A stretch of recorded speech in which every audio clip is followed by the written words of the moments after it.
Lu, um hábito essencial para um desenvolvimento saudável. Validação emocional. Se a gente, enquanto adulto, precisamos de ser validados, compreendidos, orientados, respeitados, imagina uma criança. Então, essa criança precisa de validação emocional, ela precisa ser orientada. Sim, filho, sim, filha, eu entendo o que você está sentindo. Como nós podemos fazer para melhorar? Sim, meu filho, sim, minha filha, é verdade, eu concordo com você. O que você acha de fazermos dessa forma, que talvez o resultado seja mais assertivo? Legal. Leila, uma dica para equilibrar os temperamentos opostos na mesma família. Comunicação, primeira coisa, né? Comunicação aberta, entendendo como cada um funciona, respeitando a essência de cada um, porque cada um tem a sua essência nata. Deus fez cada um de um jeito e a gente precisa respeitar como cada um funciona. Hoje nós falamos aqui, ó, dos 4 temperamentos e cada um tem o seu jeitinho, sua característica, os seus desafios. Então, o respeito essas diferenças é fundamental, porque ele aprendendo a respeitar dentro de casa, ele vai respeitar na escola, ele vai respeitar na igreja, vai respeitar onde ele estiver, e isso é importante.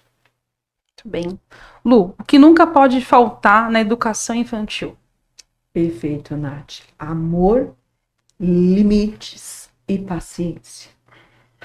Então, se a gente cuidar dos nossos filhos, que na minha percepção são o presente de Deus ali para a nossa vida, o nosso maior tesouro, o nosso maior recurso, demonstrando amor, colocando limites, porque a criança precisa de limite. Se não tiver limite, eles vão fazer do jeito que eles acham que é melhor. E será que uma criança de 7 anos, de 12 anos, ali adolescente, a gente até entende que já tem um cognitivo, relacionamento ali cognitivo, comportamental já bem estabelecido dentro do concreto. A criança de 7 anos, ela está ali nessa primeira fase do desenvolvimento nesse aspecto. Então, eu não posso deixar de ofertar isso para os nossos filhos, né? Nós não podemos. Amor, limite e paciência. Paciência por quê? Criar um filho é muito difícil. Enquanto eu que morava no sítio, na roça, no interior, né, tinha os desafios da minha mãe de cuidar, de educar filhos. Imagina hoje que tudo mudou com essa evolução tecnológica. É preciso colocar limites nas crianças. As crianças, elas estão agindo, inclusive, Nath e Leila, estávamos conversando hoje à tarde sobre isso. As crianças, elas estão agindo hoje na família, não são todas as famílias, mas aqui eu estou falando de família disfuncional. Família funcional vai tentar aprender.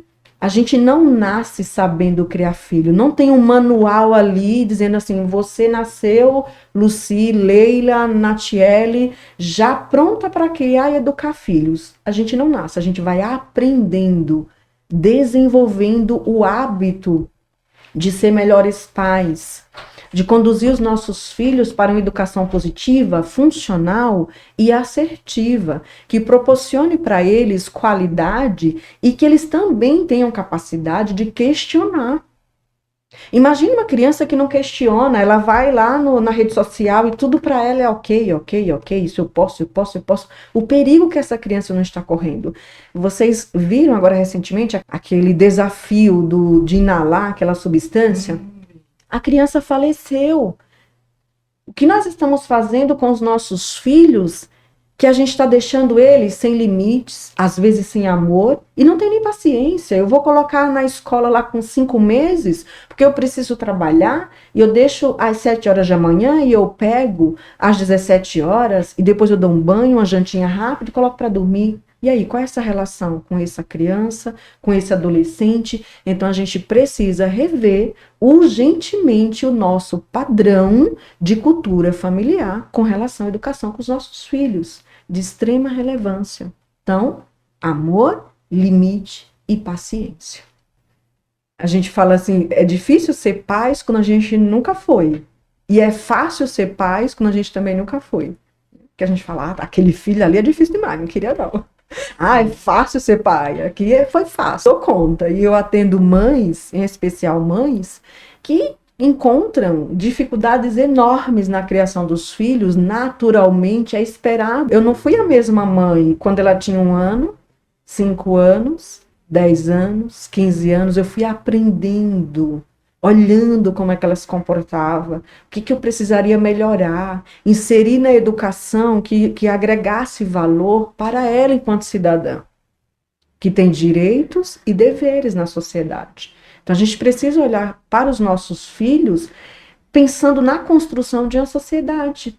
Infelizmente, não é isso que a gente vê muitas vezes, né? Assim, seria bom que todos os pais tivessem o mesmo pensamento como esse, mas infelizmente, né? Uma notícia triste, eu acho que vocês ouviram, né? De uma mãe, um pai que foi e agrediu a professora para chamar a atenção do aluno. Meu Deus do céu, a que ponto nós chegamos, né? Que situação. Então, o que essa mãe está passando para esse filho, né? Qual o exemplo? Então, é um exemplo de, não, eu estou errado, mas eu estou certo. Está mesmo fazendo errado, então não tem correção. Não é o parâmetro que ela tem de uma autoridade. Então, não tem respeito à autoridade. Nós precisamos ensinar os nossos filhos que a autoridade precisa tem as hierarquias e respeitar as autoridades que foram propostas para que a gente venha ter aí bom êxito em todos os lugares, não é? Claro. E infelizmente isso não está acontecendo. É verdade, Linda. E é autoridade no sentido de autoridade como autoridade da família, mas não autoritarismo. Sim. É bom que a gente diferencie isso na relação com os nossos filhos. É autoridade, eu sou uma figura de autoridade. O que seria uma figura de autoridade? Um juiz é uma figura de autoridade, um professor é uma figura de autoridade, um médico é uma figura de autoridade. Por quê? Porque ele representa ali uma autoridade diante da sua função e diante do que ele representa na sociedade. Autoritarismo é diferente, é quando eu imponho achando que os meus pais, ou o meu bis, ou o meu avô fizeram dessa forma, eu fui criado assim e nunca morri.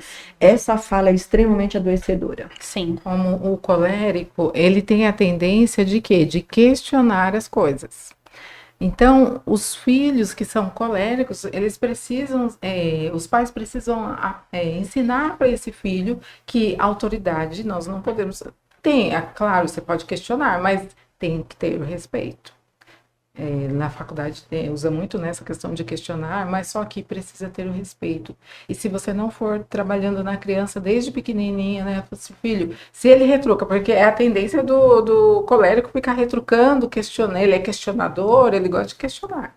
E a gente precisa ensinar desde pequenininho, foi isso que queríamos trazer hoje aqui, né? Como você educar esse seu filho para que ele venha crescer aí um adulto saudável, um adulto aí que venha respeitar as leis, respeitar as pessoas, respeitar a individualidade e a essência de cada um. Isso é muito importante, nós precisamos passar isso para os nossos filhos. Exatamente, Lília. Hoje, comentando sobre esse assunto de questão de pais como autoridade, como referência, na nossa conversa veio o assunto de uma condição que está circulando na rede social, na qual uma criança que ela era seletiva na alimentação, ela precisava de uma alimentação específica para levar para a escola, e esses pais mandavam aquela alimentação específica, porque ela não podia comer a comida da escola. E uma criança que viu a comida dessa outra criança foi reclamar para essa mãe que a colega não queria comer a comida que a escola oferecia. E a mãe foi lá brigar com a escola, porque a outra criança tinha que comer obrigatoriamente a comida que a escola ofertava. Era celíaca, se eu não me engano. E a gente ficou se questionando assim, gente, mas por que você não vai conversar para entender, mas já vai brigar? Não, eu quero que você proíba, ela tem que comer igual às outras crianças. Ela não parou nem para pensar que aquela criança, ela não podia comer, mas foi lá na escola brigar. Que exemplo essa criança, ela está tendo? Falar, não, minha mãe foi brigar por mim. Então, é muito importante, é de extrema relevância essa questão de observar como que eu estou funcionando dentro do meu lar e o que eu estou trazendo de benefício para esse filho, para esses filhos, que vai marcar uma geração, que legado que eu estou deixando para as futuras gerações. Uma dica para os pais, eu não sou ainda mãe, mas é se conhecer primeiro para poder conhecer o filho. Porque você quer conhecer o filho, você não se conhece, você também se priva. E o filho vê o exemplo da mãe e do pai. A mãe fala, mas a atitude é diferente. Quando a atitude da mãe é daquele jeito, ela fala assim, nossa, minha mãe tá falando e tá fazendo. Então tem muito disso dos filhos, né? Dependendo do temperamento, se é fleumático, sanguíneo, o pai fala assim, não pode isso, mas ele tá fazendo exatamente aquilo que ele tá falando. Exato, o Bandura fala isso, Nath. Ele fala, não adianta você dizer para o filho fazer e quando você vai praticar, você faz o oposto do que você orientou ele fazer. A criança, ela vai querer reproduzir o que ela observa, não necessariamente o que ela ouve. Sim. Então, o exemplo é muito significativo, a sua fala foi excelente e Bandura foi muito assertivo quando ele veio com essa colocação e uma pesquisa cientificamente comprovada, um grande psicólogo da área do comportamento humano, em especial por observar. E é que a gente traz a ênfase para a criança. Ela observa e ela reproduz. Então não adianta falar, não mente e eu vou mentir. Não adianta falar, você não pode usar álcool e eu estou usando e às vezes até liberando a criança utilizar o álcool. Então a nossa referência de comportamento vai ser, vamos dizer assim, vai ser pilares para acrescentar aí na educação. A gente finaliza aqui. Foi um momento muito agradável, acredito de muito conhecimento, para que vocês se conheçam melhor, para que vocês se observem, como a Nathalie falou, de extrema relevância. Se eu não sei quem sou eu, como que eu vou, né, interagir de um modo saudável com a minha família? Se a gente sabendo, por meio do autoconhecimento, às vezes é desafiador, imagina estando ali perdido quem é quem nessa relação. Sim, é verdade, é muito importante mesmo, né? O autoconhecimento.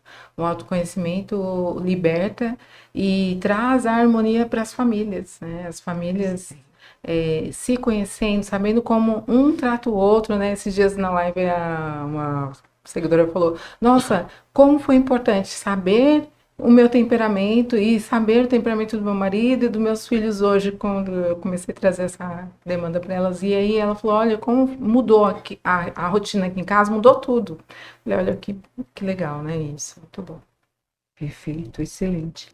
Na próxima a gente vai trazer outro tema de extrema relevância e você esteja aqui conosco novamente para a gente compartilhar de assunto que vai agregar, que vai fazer a gente evoluir, crescer enquanto pessoa e com certeza de casa vai para onde? Para a sociedade, para a escola, para o emprego. E como você está aí na sua relação? Quem é você? Qual é o seu temperamento na sua relação? O que você está fazendo para melhorar?